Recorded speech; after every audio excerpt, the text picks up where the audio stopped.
Muito boa tarde a você que está conosco aqui pelo site Notícias Agrícolas, no ar mais um boletim de mercado, olhando para os números lá de Chicago.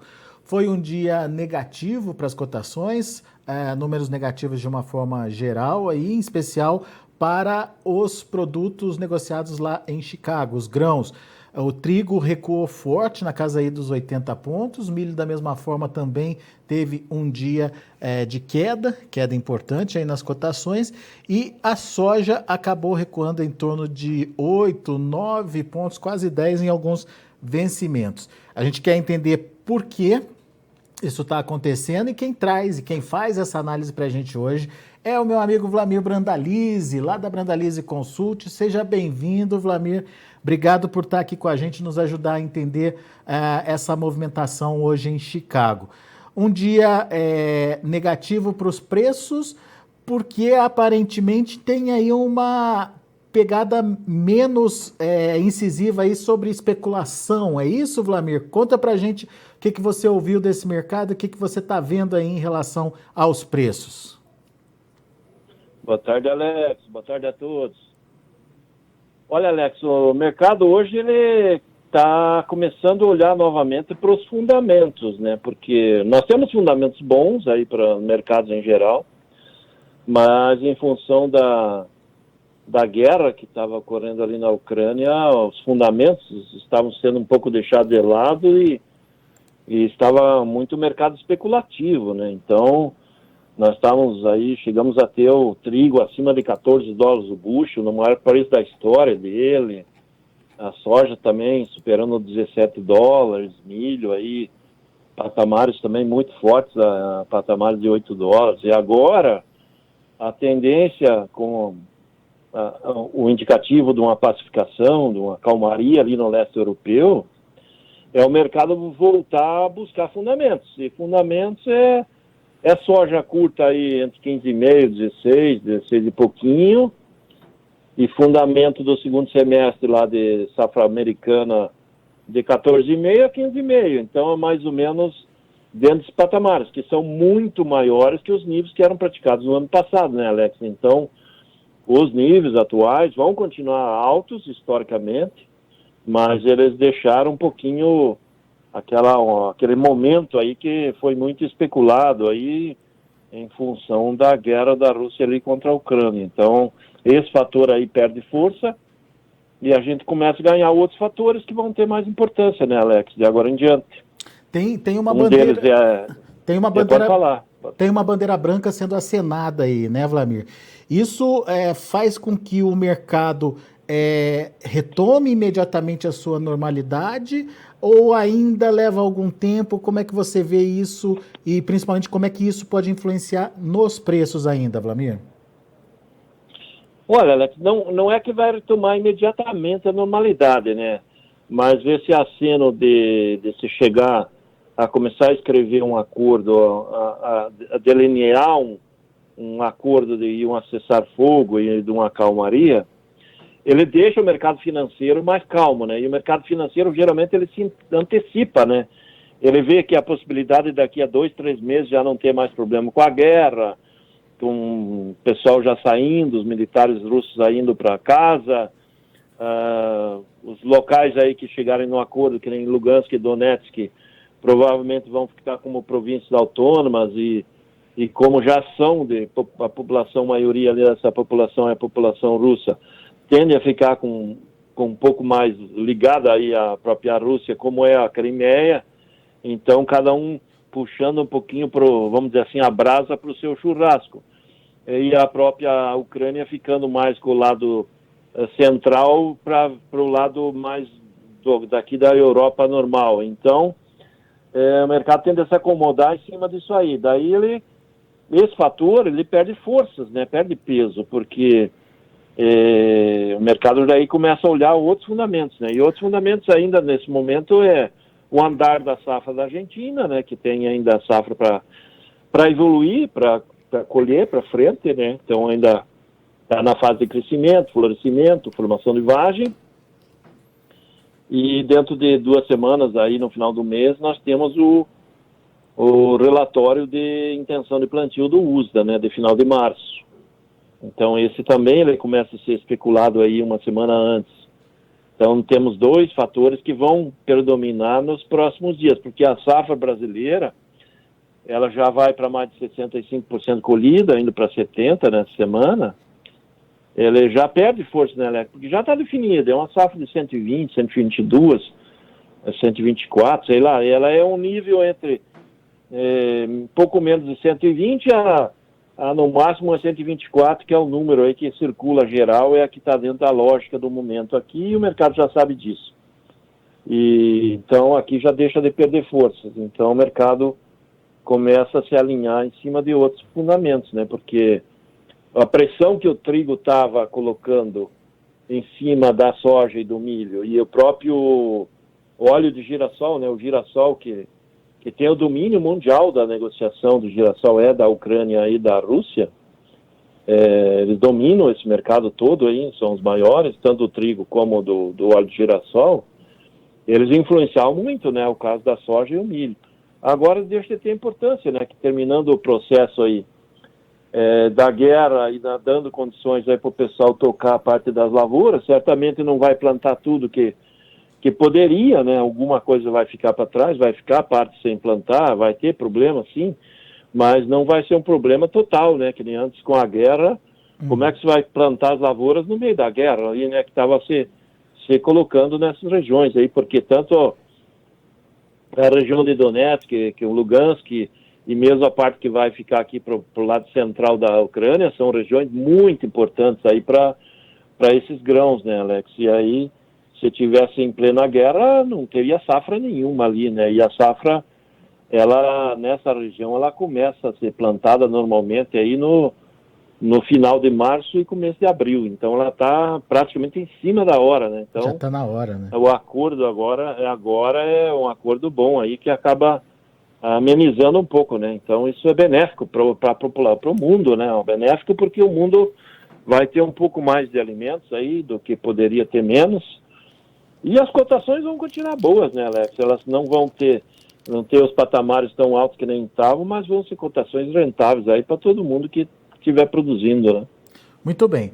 Dentro desses dois principais fundamentos que você citou aí, Argentina, produção por lá e a safra americana. No caso da Argentina, Wlamir, qual que é o risco ainda de perda de produção, de produtividade? Olha, na Argentina ainda tem muito para acontecer, né, Alex? Eles têm um risco que pode ser uma volta de estiagem, aí cortaria a safra, porque eles estão agora nessa fase de florescimento, formação de vagem e enchimento de grão, nesse ciclo. Então ainda precisa de boas condições de chuvas, de umidade, aí pelo menos mais um mês de chuvas, e também precisam que temperaturas não muito altas e também não pode ter geada. Nesse momento o que existe é um pouco de risco de geada aí no final do mês, começo de abril. No restante está mais normal. Então hoje a safra da Argentina ela está sendo comentada entre 41 e 44 milhões de toneladas no caso da soja.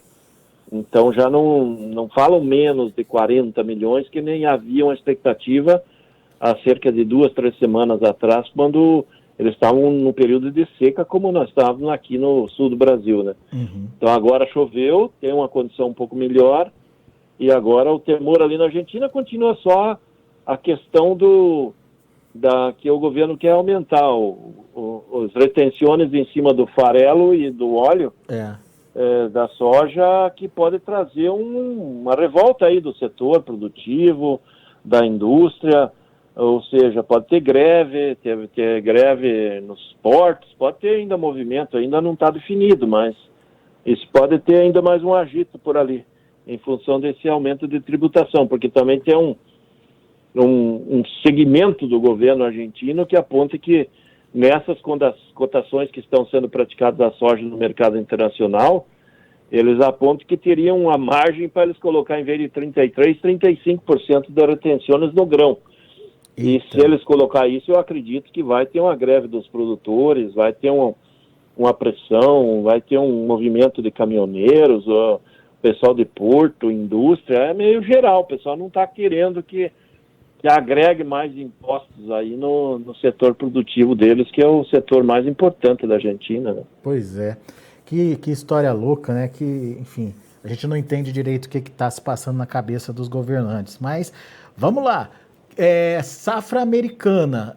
Você falou que daqui 2 semanas a gente já começa a ter os números, né, sendo colocados à mesa. Mas quais são as expectativas, Wlamir? O que dá para esperar dessa próxima safra americana? Olha, Alex, a safra americana, ela entre soja e milho, ela briga, ela tem uma área disponível normalmente de 74 milhões de hectares. E é dentro desse volume que eles vão dividir soja e milho. O que está hoje sendo apontado? Que teria uma leve queda na área de milho em favor de um leve avanço na área da soja, né? Então, isso que é o ponto que o pessoal está apontando lá e é que o Outlook apontou. Até o Outlook apontou um crescimento até um pouco maior do que o mercado espera de soja e uma queda um pouco maior do milho. Em função das boas cotações do milho, porque o produtor americano ele é produtor de milho, naturalmente. Uhum. Então, se o milho está bastante atrativo, ele acaba não reduzindo muito o milho, porque para ele reduzir muito o milho teria que estar abaixo de $6 o bushel e a soja perto de 17. Daí haveria uma migração maior de milho para soja. O que se aponta hoje que seria uma queda menor do que aponta o USA, talvez uns 37 milhões de hectares de milho e 35, 36 de soja, ou 37,5 de milho, uma redução aí de 500 mil hectares, 400 mil, não 1 milhão, 1,5 milhão, 2 milhões que você chegou a possibilitar aí há um tempo atrás, né? Chegou a indicar aí que se a soja mantivesse acima de $17 o bushel, poderia avançar em até 2 milhões de hectares em áreas que teriam milho nos Estados Unidos. Eu acho que não deve caminhar para esse rumo, não. Isso é bom para nós, né, Alex? Para o pessoal da soja, nós, sim, porque daí você acaba trazendo uma safra americana de soja aí para a ordem de 120, 125 milhões de toneladas, que é uma safra dentro de uma normalidade para o mercado, e não trazer 130, né, que daí você colocaria uns 5 milhões de toneladas a mais, que acabaria sendo um fator aí que derrubaria mais as cotações, aí talvez perdendo até os $14 nas posições mais longas aí. É isso que a gente está no fim do ano, né? É isso que eu ia perguntar para você. Ainda existe uma diferença grande do que o mercado paga pela soja atual, soja disponível, e já essa diferenciação para a soja americana. Algo em torno aí de $1 e pouquinho, $2 por bushel. Isso já começa a tirar o produtor americano do incentivo de se plantar, Wlamir? Exatamente, que nem agora, Alex, o mercado lá americano, essa semana, ele está com um prêmio de 190 até chance de 200 pontos, ou seja, $1,90 a $2 o bushel de prêmio para os novos negócios aí de curto prazo. E aqui no Brasil, o prêmio está na faixa de 170, 175, ou $1,70, $1,75, ou seja, o nosso prêmio está mais baixo, então a soja brasileira está mais barata para o comprador, né, Alex? Essa é a questão no momento, nesse momento, né? Então, por isso que o mercado comprador chinês, principalmente, está migrando para tentar comprar mais aqui agora. Mas tem mais demanda acontecendo aqui? Tem mais negócios acontecendo, Wlamir? Olha, do negócio. Da semana passada nós tivemos 5 milhões de toneladas negociadas, né? E essa semana o ritmo está um pouco menor ainda até o meio dessa semana, até hoje já foi meia semana. Vamos dizer assim, temos uns 2 milhões de toneladas negociadas até agora. Pode evoluir, talvez com umas 4 milhões até o final da semana. É um período normal de se negociar bons volumes, né, porque nós estamos no pico da colheita.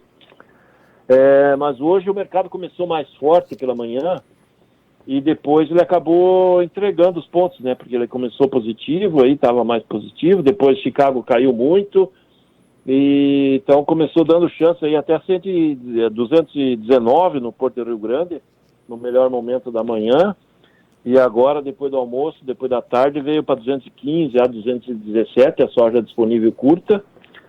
E já mostrando a soja aí do meio do ano, aí de junho, julho, na faixa de 208, 209, soja de julho com agosto, 210, 211, já pagando um pouquinho menos. Então, ele já deu uma acomodada e se acomodou um pouco em cima também do mercado de Chicago aí, né? Tá fechando aí perto de quase de 10 pontos de baixa, né? Também seguindo essa pressão que está tendo aí do trigo, né? Que despencou muito, daí acabou ajudando a derrubar o milho e de carona a soja também foi nessa jogada aí, né?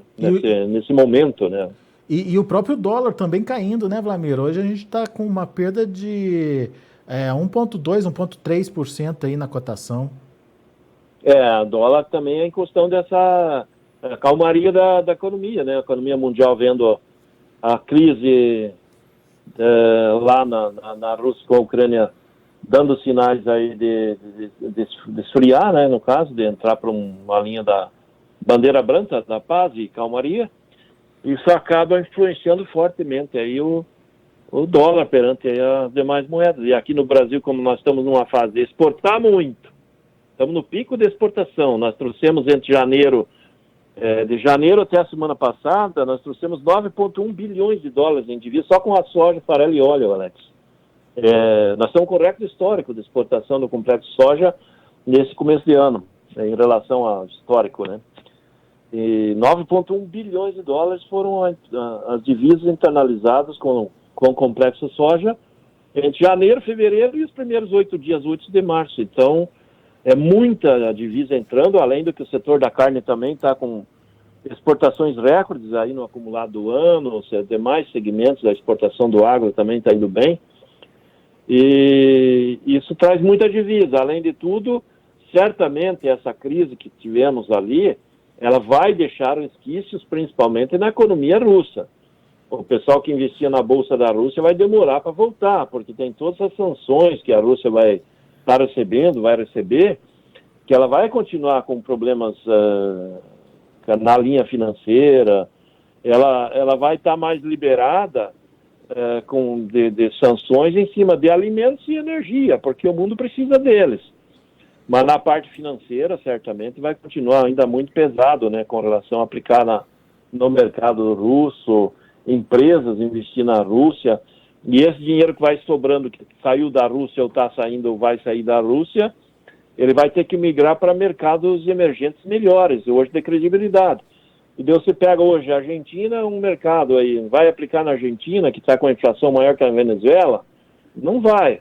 Você vai aplicar onde? Vai mercado brasileiro, né? O mercado brasileiro tem credibilidade e daí mais dólar chegando. Então, agora pode entrar numa nova era de pressão daí de dólar em queda, né, Alex? Por causa de dólar, moeda para aplicação no financeiro e divisas em cima do nosso agro aí, que é o principal carro de exportação que o Brasil tem. Então, essa pressão. Daí o dólar pode pressionar um pouco. Então, a soja em Chicago, eu não vejo um espaço para ela despencar violentamente, cair muito. Mas no mercado brasileiro, ela tem essa possibilidade de cair um pouco em dólar e, ao mesmo tempo, tem o dólar sendo valorizado para baixo. Então, pode cair aí também a soja em reais, né? Então, nós estamos aí sempre a gente brincou, né? Hoje deu chance de novo de até um lobinho e um mico-leão dourado, né? Que é o miquinho ali, 20 pila. Então, hoje deu 219. Eu acho que se tivesse oferta forte de bons lotes de manhã, lá no Porteiro Grande, rodaria 220, porque o comprador deu chance de 219.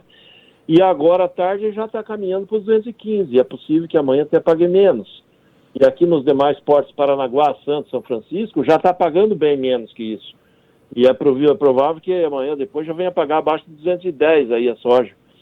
E caminhando o dólar para baixo, não é de duvidar aí que em algumas semanas, ou não muitas semanas, possa voltar aí a trabalhar apenas um lobinho ou abaixo de um lobinho, ou seja, nos R$200, o que é menos. Que em dólares continua sendo uma cotação muito boa, mas os momentos do produtor parece-me que começa a perder fôlego, começam aquele momento de pico, né? Nós chegamos ao topo da montanha, a montanha tinha um topo maior, aí quando surgiu a guerra ali da Ucrânia, agora saindo a guerra do cenário, a montanha volta para o topo normal, e agora talvez com indicativos de condições boas na Argentina e plantio americano aí, que o temor também existia do inverno alongado nos Estados Unidos, poderia atrapalhar a safra. Já começou a dar sinais de que pode começar a dar uma condição mais próxima do normal, começa a esquentar para lá. Então, os fatores que começam a aparecer no horizonte, no momento, a maioria deles não são altistas, são levemente baixistas, aliado a um dólar que pode ser menor também. Então, esse é o ponto, Alex, que talvez vamos dizer assim, no topo da montanha esteja agora, e a tendência é descer um degrau no topo da montanha. Não vai dizer assim, a soja vai despencar, vai valer pouquinho, mas o produtor pode estar perdendo na sequência aí mais uns 5, 10 reais frente ao mercado dessa semana, né? Ô Vlamir, e os derivados também estão sofrendo a mesma pressão ou são mercados distintos? Olha, derivados também segue a mesma linha, né? Você pega, por exemplo, o farelo é muito ligado com o trigo, né? Então, se você tem menos trigo para ração, se usa mais farelo de soja. E daí você pressiona o farelo para cima ou para baixo com relação ao trigo. O trigo despencou, que nem você falou aí no começo, né? Mais de 80 pontos de queda, né? Porque aí tem o domínio deles mesmo lá, então isso é dentro da lógica aí dos fundamentos. E daí quando você entra na linha do farelo e do óleo, também começa a ser pressionado. Lembrando que eles saindo da zona de guerra aí também eles vão poder voltar a exportar o óleo de girassol, né? E o óleo de girassol é o segundo óleo em demanda do mundo, só atrás do óleo de palma e vem o óleo de girassol na sequência. E eles dominam o mercado com mais de 12 milhões de toneladas desse negócio de óleo de girassol. Então, também ele acaba pressionando o óleo para baixo e o óleo de soja. São dois fatores que acabam também trazendo pressão negativa na soja, né, Alex? Muito bem. Então, momento de atenção aí, quem puder aproveitar, pode ser um bom momento, então. Exatamente. Esse final de guerra aí é sinal de que uma calmaria que vem pela frente na questão geopolítica, ela traz uma calmaria para as cotações das commodities agrícolas e também para o produtor. A boa notícia é que, passando essa crise, os embarques de fertilizantes lá da Rússia e do leste europeu ali, da Bielorrússia, também grande fornecedora, né, que fornece a maior parte do nosso potássio, eles possam se normalizar e a gente ter condição aí de tocar a safra para frente aí com fertilizantes um pouco mais acomodados e volume disponível para plantar, né, porque antes tinha o temor de preços muito altos e não ter produto, né, não ter fertilizante. Agora a tendência é mercado acomodado de cotações, não vai despencar as cotações, porque nós estamos com uma demanda mundial de fertilizantes muito justa em cima do que se produz, não está sobrando fertilizantes, é por isso que essa crise impactou muito, mas a notícia que é boa que talvez se normalize e já não venha ter falta de produto, né? Venha conseguir ter o produto para atender a safra que vem pela frente, principalmente a safra de verão, né, Alex? Boa, Vlamir. Muito bom. Meu caro, muito obrigado mais uma vez pela sua participação aqui conosco no Notícias Agrícolas. Volte sempre, Vlamir.